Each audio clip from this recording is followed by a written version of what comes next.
Hi guys. So in the same way that the government blame the public when it comes to the pandemic, Boris Johnson's cabinet minister Michael Gove and his chief negotiator David Frost are going to blame the European Union because Brexit is not turning out in the way that they had promised it to the British public and British businesses. Yes. So, I mean, we said ad nauseam last year during the negotiations that we wanted, quote, friendly cooperation between sovereign equals. Okay, so between sovereign equals. Okay, first of all, the European Union said that the UK is an independent country and we're going to treat it like an independent country. Now, David Frost told Brexiteers and supporters of Brexit and the British public that the EU and the UK would operate as equals, but they're not equals. One is a trading bloc and the other is an independent country that wants to trade with that trading bloc. Well, that seems to be the idea. One has a population of about 500 million people, while the other has a population of over 60 million. They're not the same. They're not equals.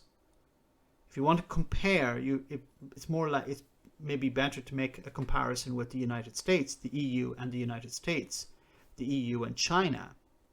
They're not exactly equals, but they're much more similar when it comes to trade than the EU and the UK. But in the Brexiteer mentality, in the Brexiteers' mind, yes, they are equals. It's actually even more than that. One is more equal than the other.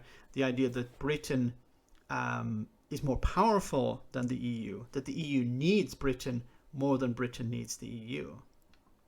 As our vision of the future, and that is still what we want. I don't think it's been quite the experience of the last few weeks, if we are honest about it. I think the EU is still adjusting somewhat, as we.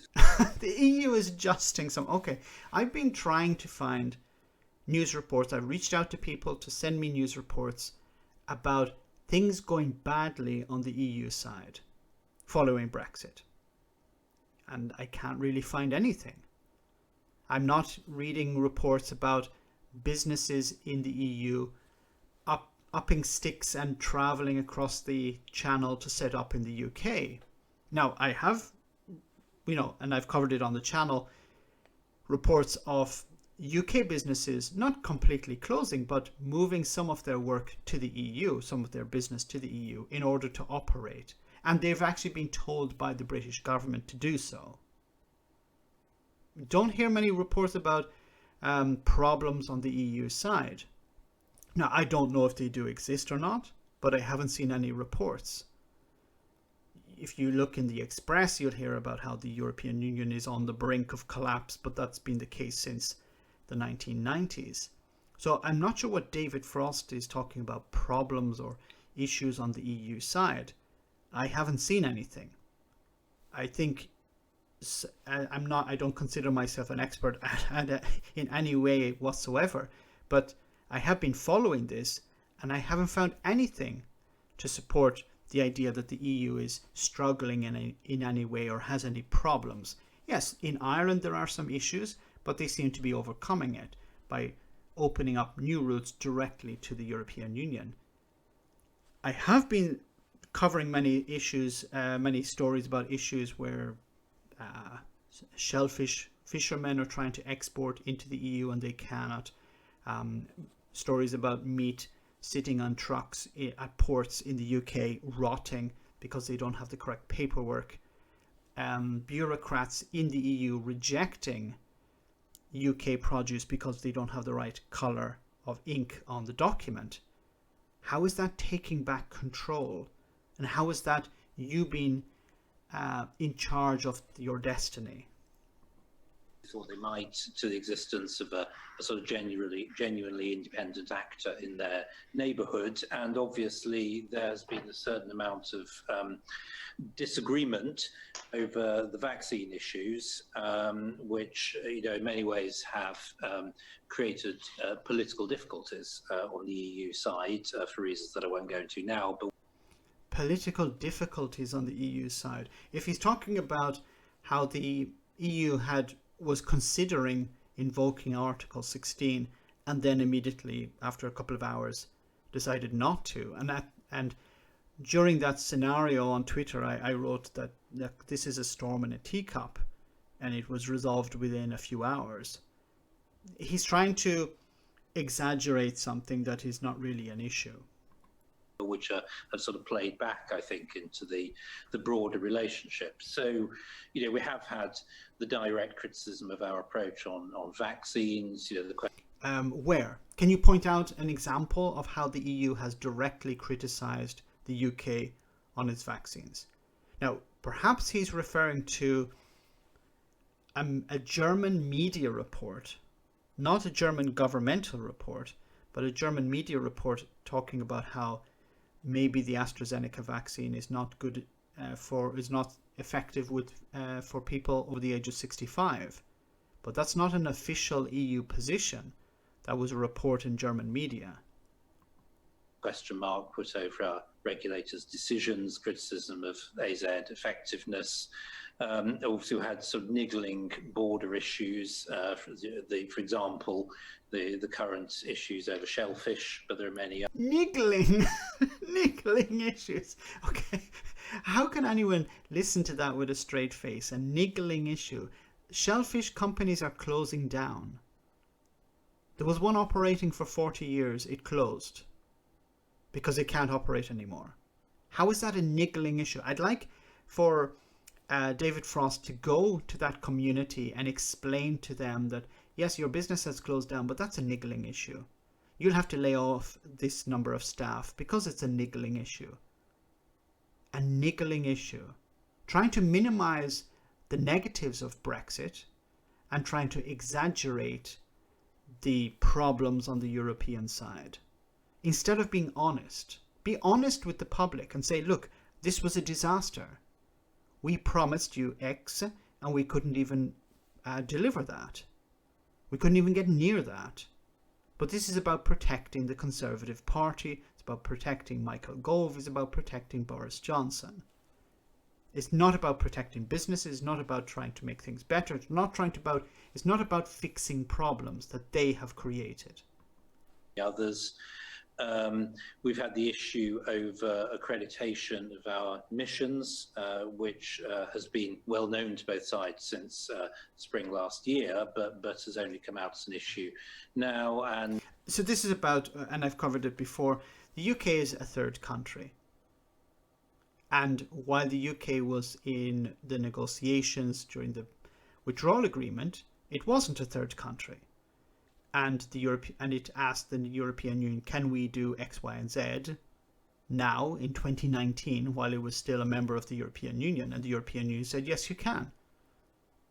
There was no mention of no deal Brexit. There was no mention of becoming a third country. The European Union have been very clear from the very beginning. If the UK were to become a third country, this is the status that it would have. These are the types of problems it would have.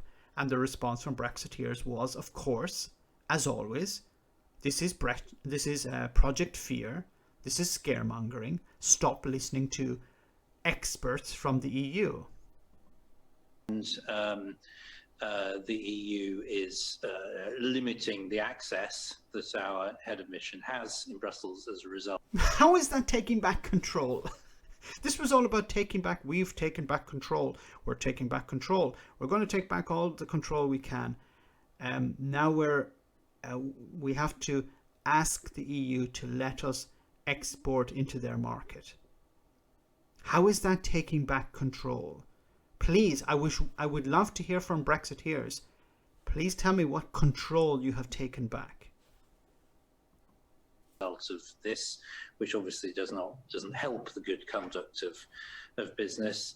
And why should the EU care about your businesses? You lied to those businesses. It's not the EU's fault that you lied to them. It's not the EU's fault that you convinced these companies that they would not be part of a third country. It's not the EU's fault that you didn't understand what a third country was, or that you did, but you lied to the public anyway. It's not the EU's fault. It's not the EU's responsibility to fix a problem that you created. It's not the EU's responsibility to fix a problem that you ignored. And obviously, we've just heard that the EU is likely to ask for an extension to the 2 months that were set out for ratification in the agreement. That's an internal EU issue. It's nothing to do with the UK. If the EU are saying, well, we want to have a look at this agreement, they're not asking the EU. They're not asking the UK. Do you mind if we spend another 2 months? No, that's an internal issue.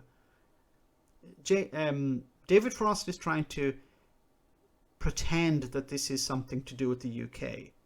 No, it's nothing to do with the UK. In the same way that the ratification of Boris Johnson's Brexit deal in the UK Parliament was no concern of the EU, was nothing to do with the EU. I'm pretty sure Brexiteers would be pretty angry if the European Union had commented on how Boris Johnson was ratifying his agreement. But it's okay for David Frost to complain or to mention or to comment on how the European Union is ratifying its agreement. So, I mean, none of those things are in themselves, sort of dramatic, although some have been very, very serious. We have behind that, obviously, the Northern Ireland issues that CDL's been dealing with. So, I think it's been more than bumpy, to be honest, in the last... No. Some companies have closed down. Companies that are still operating are being told to move some of their operations to Europe. We're creating massive numbers of jobs in Europe. There is a disaster on the Irish border between on the Irish Sea border. There's a risk of paramilitary resurgence, but there are no bumps in the road. 6 weeks, I think it's been problematic. I hope we'll get over this. It is going to require a different spirit, probably, from the EU, but I'm sure we are. Once again, blaming the EU. We need the EU to move here. We've created this mess. The EU didn't, but we want the EU to move. We want the EU to, have a different sense of spirit here. Reach out to us. Once again, I thought you had taken back control. I thought you were an independent country. I thought Brexit was done. We are going to see that and see some of this subside as we go forward. Thank you very much. And Mr. Gove, did you want to add to that? And now we're going to hear from the brains of the operation, Michael Gove. No, only that we all know that when an aeroplane takes off, that's the point when you sometimes get that increased level of turbulence. But then eventually you reach a cruising altitude and the crew tell you to take your seatbelts off, enjoy a gin and tonic and some peanuts. Yes, I really wish Michael Gove would go to the... And David Frost is laughing at this, okay? I don't know whether he's laughing at its absurdity or he's laughing at, well, I need to laugh because it's meant to be a joke. I wish Michael Gove would go to the fishing communities and talk about gin and tonic and peanuts. I wish he'd go to the companies, the cheese company, the Cheshire Cheese Company, and explain that the money that they have to spend in order to continue their business is basically gin and tonic and peanuts. Tell the people who have lost their job and are now on universal credit that, well, maybe they can't afford gin and tonic, but maybe they'll be able to afford some peanuts. Let me know in the comment section, guys, what you think. As always, your comments are greatly appreciated. Thanks a lot.